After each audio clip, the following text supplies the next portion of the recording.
Hello, कैसे हैं आप लोग। मैं प्रशांत फिर आज आप लोगों के बीच एक नए ब्लॉग के साथ आ गया हूँ। कल के ब्लॉग को भी आप लोगों ने बहुत सारा प्यार दिया, बहुत लाइक्स मिले, बहुत सारे कमेंट्स मिले। और आज फिर हम लोग आ गए हैं एक नए ब्लॉग के साथ, कुछ अच्छी चीज़ें आप लोगों के साथ शेयर करने के लिए। आज मौसम भी काफ़ी अच्छा हो रखा है, काफ़ी बारिश हो रही है बाहर में, अभी भी बारिश हो रही है। आज ऑफिस भी ड्रॉप हो गया हमारा, क्योंकि जा ही नहीं पाए आज ऑफिस। और साक्षी का तो ऑफिस है, साक्षी जाएगी। आज शिफ्ट है साक्षी का थोड़े लेट से। तो आज हम लोग बात करेंगे कि हम लोग कैसे कैसे मिले थे। ये तो आप लोग जान लिए कैसे क्या हुआ था, सब कुछ काफ़ी हद तक आप लोगों से शेयर किया। आज हम लोग जानेंगे कि साक्षी के साथ हमारी भयंकर लड़ाई कब हुई थी, बहुत बड़ी बड़ी लड़ाई। उसके बाद फिर मेरा बनारस ट्रिप था, मेरा दिल्ली ट्रिप था। इन सब चीज़ों के बारे में आपको बताएंगे कि साक्षी का क्या रिएक्शन था। तो चलिए पहले साक्षी से मिलते हैं, उसके बाद ही ना कुछ बताया जाए, तो दोनों मिलके शेयर करेंगे क्या है नहीं है। ओके, देखते हैं। साक्षी यहाँ रही मेरे सामने। हेलो। तो आज हम लोग बात करेंगे कि हमारी सबसे पहली लड़ाई कब हुई थी। सबसे पहली जो हमारी लड़ाई हुई थी वो जब इनका बनारस ट्रिप था, अपने फ्रेंड के साथ चले गए थे। उस वक्त मुझे कुछ पता भी नहीं था कि ये जाने वाले हैं बनारस, और बनारस गए तो गए, और वो भी बाइक से चले गए पटना टू बनारस। तो मुझे ये था कि ये कितना सेफ है, आप मतलब कि बाइक से सीधा बनारस जाना मुझे कहीं से भी सही नहीं लगा। तो हमारी वो थी मतलब पहली लड़ाई। और इसके बाद मैंने इन्हें सुना भी दिया था, उसके बाद इन्होंने मुझे ब्लॉक कर दिया था। और उसके बाद फिर हमारी नेक्स्ट लड़ाई हुई थी, आई थिंक जब आप दिल्ली गए थे, है ना। हाँ, तो मेरा वो ऑफिस का वो था, ट्रेनिंग था। हाँ, हम्म। ऑफिस का ट्रेनिंग था, और फिर ये अकेले जा रहे थे उस टाइम में मुझे छोड़ के। और मेरी फ्लाइट भी लेट हो रही थी। हाँ, हाँ। फिर उसके बाद मतलब ये पूरा चिड़चिड़ा गए थे एकदम। और उसके बाद फिर जब निकल रहे थे ना, तो मेरी तरफ देख भी नहीं रहे थे बिल्कुल। पता नहीं क्या था मन में कि रो देंगे, क्या होगा, बिल्कुल ऐसे करके सोफा पे बैठ गए, फोन देखने लगे एकदम सीरियस होके।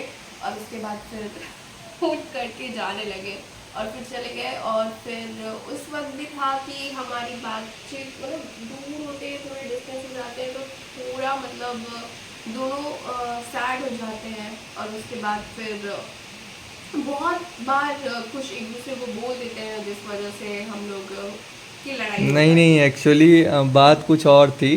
मैं शेयर करता हूँ। एक्चुअली इसको ना इसको अच्छा नहीं लग रहा था कि हम अकेले छोड़ के इसको जाएं, और मेरा अचानक से ट्रेनिंग हो गया गुड़गांव में, तो हमको निकलना था और मेरी फ़्लाइट भी थी।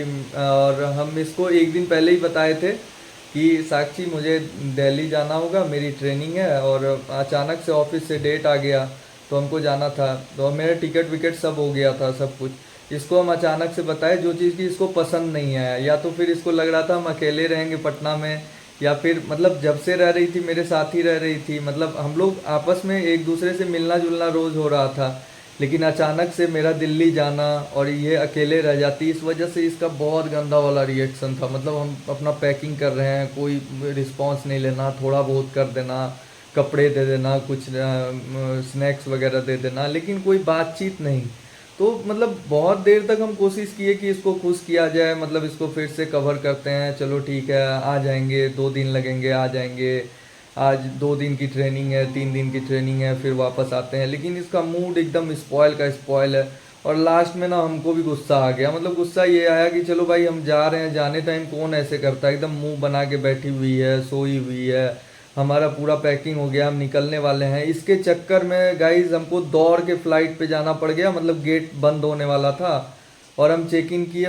इतना ज़्यादा हम लेट हो गए थे इसके वजह से कि हम बता नहीं सकते हैं। इतना गंदा ये की थी, अपना शकल बना रही थी ऐसे कि, लेकिन लिटरली इसका दिल में ये था कि हम अकेले कैसे रहेंगे, ये सैड फील कर रही थी इसलिए ऐसा। लेकिन ये एक्सप्रेस किसी और चीज़ की तरह प्रिटेंड कर रही थी कि हम गुस्सा हैं या फिर हमको कोई फ़र्क नहीं पड़ता है, ऐसा करके, है ना ये।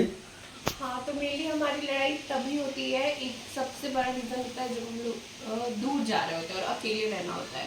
कुछ दिन पहले हम पूर्णिया गए थे, मतलब मैं पूर्णिया गई थी, क्योंकि मेरी मम्मी का तबीयत खराब था। मेरी मम्मी का एक छोटा सा एक्सीडेंट हो गया था, वो वॉशरूम में गिर गई थी और हाथ में चोट लग गया था। और हाथ का क्या हुआ था कि फूल गया था हाथ। तो एक पहले तो लगा कि नॉर्मल चोट है, दवा वगैरह खा लिया पेन के लिए, उसके बाद हाथ फूल गया। तो हाथ फूलने के बाद फिर लगा कि अब तो डॉक्टर से दिखाना होगा, क्योंकि 2 दिन हो चुका है पेन कंटिन्यूअसली है और हाथ फूल चुका है। तो फिर डॉक्टर से दिखाया तो फिर पता चला कि वो थोड़ा सा वो हो गया, फ्रैक्चर हो गया, फिर प्लास्टर लगा था।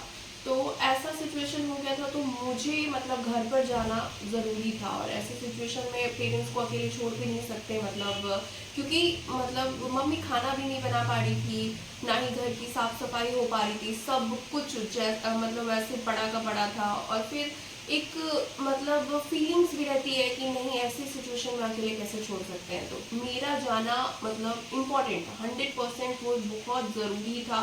और फिर इस कारण मैंने टिकट भी कटवा लिया। और इनके दिमाग में था, अरे मुझे छोड़ के जा रही है, अब मैं कैसे अकेले रहूँगा। तो इस वजह से फिर इनका मुंह बन गया और फिर चिड़चिड़े हो गए। फिर कह रहे हैं कि तुम अकेले जा रही हो, मैं कैसे रहूँगा।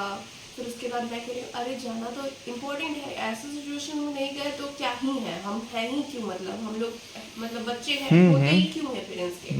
तो फिर उसके बाद फिर मैंने टिकट भी कटवा ली। फिर ये कह रहे, अरे टिकट भी कटवा लिया तुमने तो मुझे बताया क्यों नहीं कि तुम टिकट कटवा चुकी हो, टिकट कटवा चुकी हो, मुझे बताया भी नहीं। तो ये एक अलग टॉपिक बन गया, इस वजह से ये बोल रहे हैं। लेकिन गाइज हम भी एक बहुत चालाकी किए। हम चालाकी ये किए ना कि ये जैसे यहाँ से पूर्णिया के लिए गई और मतलब नाइट में था, हाँ नाइट में ये गई थी, मॉर्निंग ये पूर्णिया उतरी, उस दिन मतलब ये पूर्णिया रुक गई, उसके नेक्स्ट डे का हम टिकट करवा के इधर से ही भेज दिए। ये शौक, जिसकी मम्मी बोल रही है इतना जल्दी आई है कैसे जाएगी, हम बोले नहीं आना पड़ेगा, यहाँ ज़रूरी है, यहाँ काम है। तो नहीं रुकने देते 2-3 दिन तो ज़्यादा अच्छा रहता। हम बोले नहीं यहाँ ज़रूरत है, यहाँ हमको भी परेशानी हो रही है, ऐसे करके फिर इसको जिद करके हम अचानक से बुला लिए। हाँ तो ये गलत किए थे, क्योंकि क्या हुआ कि जैसे कि आज मैं रात को चली बस से, और ट्रेन का सीन है यहाँ पे, ट्रेन का टाइमिंग सही नहीं है। ट्रेन एक है तो वो 2 बजे रात को पूर्णिया से खुलती है, जो सुबह 10 बजे पटना पहुँचती है, तो उसका टाइम गड़बड़ रहता है। तो ट्रेन से इस वजह से मैं जाती नहीं हूँ। उसके बाद फिर बस, ये हमारा ऑप्शन था, इस वजह से हम बस से गए। तो बस से जो मैं गई तो रात को बस खुली, सुबह वहाँ पे पूर्णिया में पहुँच गई। उसके बाद फिर उस दिन पूरा का पूरा दिन पूर्णिया में रही, और घर में साफ सफाई जैसा कि मैंने बताया करना था, तो मैंने साफ सफाई किया, खाना कुछ बनाया। तो वो दिन तो ऐसे ही निकल गया, और उस दिन तो बस गए ही थे घर पे। उसके बाद सेकेंड डे का इन्होंने करवा दिया था टिकट, और इस वजह से तो और मतलब गुस्सा आ रहा था, अरे ये क्या 2-3 दिन तो रुकेंगे। और मतलब मेरे घर पे पापा भी है, बहन भी है, तो ये भी चीज़ है कि हाँ वो लोग भी ख्याल रखते हैं मम्मी का, लेकिन बहन भी स्कूल में जाती है पढ़ाने के लिए, तो इस वजह से वो भी बहुत कुछ नहीं कर पाती। तो फिर मैंने, मुझसे जितना हुआ मैंने किया उस दिन। उसके बाद इन्होंने करवा दिया था टिकट, तो अगले दिन फिर हम आ गए वापस पटना। ऐसा सीन हो गया था। हाँ ऐसा ही सीन था। तो यही सब बात था। उसके बाद ये फिर पटना आ गई, मतलब ऐसे हल्का फल्का नोक झोंक लगा रहता है हम लोगों में, और क्या। नोक झोंक तो लगा ही रहता है गाइस। और बताइए, आज आप लोगों को दिखाते हैं कितनी बारिश हो रही है। देखिए, ये देखिए कितनी बारिश हो रही है, हाँ, आज तो बहुत ज्यादा बारिश हो रही है, और इस पूरी वजह से हम लोग बारिश का काफी बारिश रुका हुआ है। बारिश बारिश।